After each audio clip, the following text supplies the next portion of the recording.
Chicago Bears have made another move to strengthen their special teams. We're going to talk about it all and more. But first, you know what we got to do? We got to play that intro.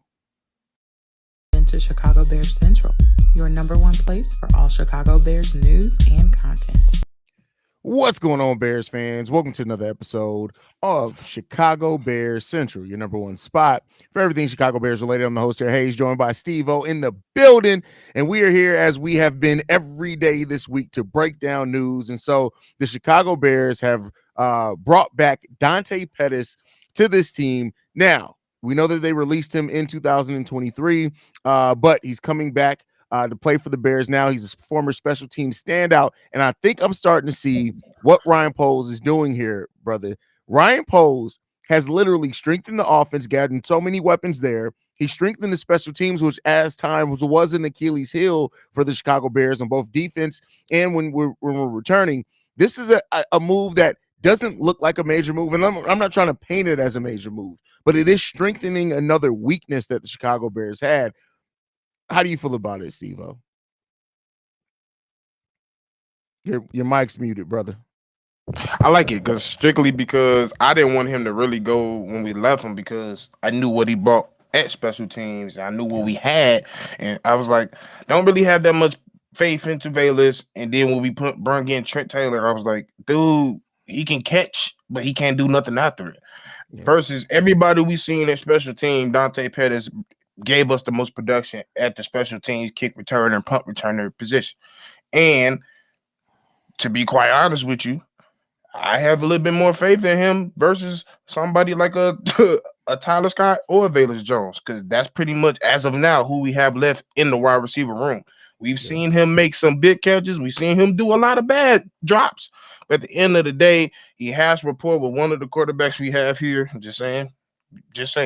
And he has rapport with the rest of the team, and he won't have to pretty much learn a new system. So, once again, it just strengthens our special team, which was god-awful. Like, it was god-awful. So, it gives us more of a threat versus we were starting on our 20 and 30 all the time versus, like, we can actually push closer to that 50-yard line. So, I like the move. Yeah, I mean, it's a solid move. And that's the thing is that when you look at what Ryan Poles has done, at least so far, we still got tons, we still got moves coming, we still got to get through the draft, things like that. But he strengthened a lot of the weaknesses for the Bears. You look at the offensive line, bringing in versatile depth pieces there and a new starting center. We'll see what he does in the draft with that. That was something that we needed. We needed that depth. It was shown and proven. We needed a new center. He's went out and got that. He got a weapon in Keenan Allen. He got a weapon in Everett. He got a weapon in Swift, right? Adding to what Shane Waldron likes to do on offense so far. He got a new safety because of us losing Eddie Jackson with another starting caliber safety at much cheaper, right? So he's done all those things. And then now he's addressed the special teams for a player that, yes, was on injury reserve last year, had to sit out basically all of last season, even though the Bears did sign him ahead of last season. But again, our special teams is mad questionable. And so, you bring in somebody who you're familiar with, who's familiar with the city, familiar with their team, who had the last year he played here in 2020, he had 163 yards returned on punt. So again, it's not this earth-shattering move or anything like that, but also look at him in the passing game. 245 yards on 19 receptions and 3 touchdowns. Shane Waldron, offense, you never know how you can use that speed that Dante Pettis has. Hopefully he gets to stay 100% healthy. It's not guaranteed he's going to make it out of training camp and still be on the roster, but it is a move to help continue strengthening this team. It is very simple. Like, I know people go say, oh, it's nothing bullshit. I'm going to just ask y'all one simple question like I asked you. Is he better than Trent Taylor? Yes. Yes. Is he better than Tyler Scott? Yes. Yes. Is he better than Velus Jones? Yes. Sounds like an upgrade. Yeah. It's not like at the end of the day, especially special teams, right? I want y'all to think about every time we they kick the ball to us and where we landed. We was always between that 25 to 20, maybe 30 if we lucky, because we was not taking that ball back, and he wasn't a threat to take it back, neither Velus or Trent Taylor. So at the end of the day, it's a depth signing. It's a signing we desperately need at the moment because we know we can get weapons in the draft the draft can shake in so many ways due to one signing versus a lot of things. The draft, a lot of things, a lot of people have game plans for the draft, but the game plan always end up changing for a couple people due to certain trades and certain picks that happen that most people don't expect.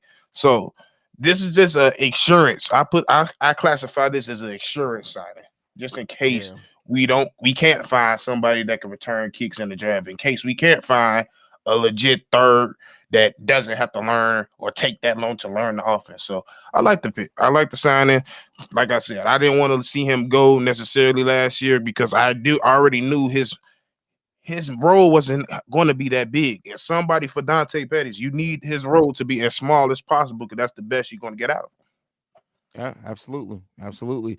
And so solid signing. I like it. And hey, that's what it is. Ryan Poles continues to go on, and we'll see what comes next. Hey, listen, every time I think that, hey, okay, it's probably going to be a quiet day, Ryan Poles does something. This is not a big move, but you never know what's going to come later part of the day. I will say it's been a pretty quiet day. It's 3:30 Chicago time, but we know Ryan Poles likes to get in that night work, so we'll see what happens with that one. So night work is crazy. yeah. Night work. Night work is crazy.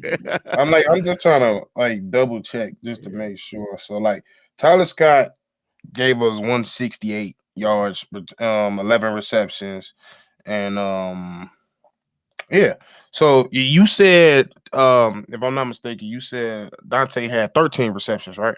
Last season he had 19 receptions. 19 receptions. So Or 41 19 targets. receptions, 41 targets, and he And that's gave in you over 2022. Yeah. 2022. He gave you over 200 yards. So you better than Tyler. It's just simple as that. Now, that don't mean Tyler don't have the upside. He's younger. He has the speed. So if he learns the right way, I'm not completely counting out Tyler, but as of now, we got to upgrade at that number 3 spot currently.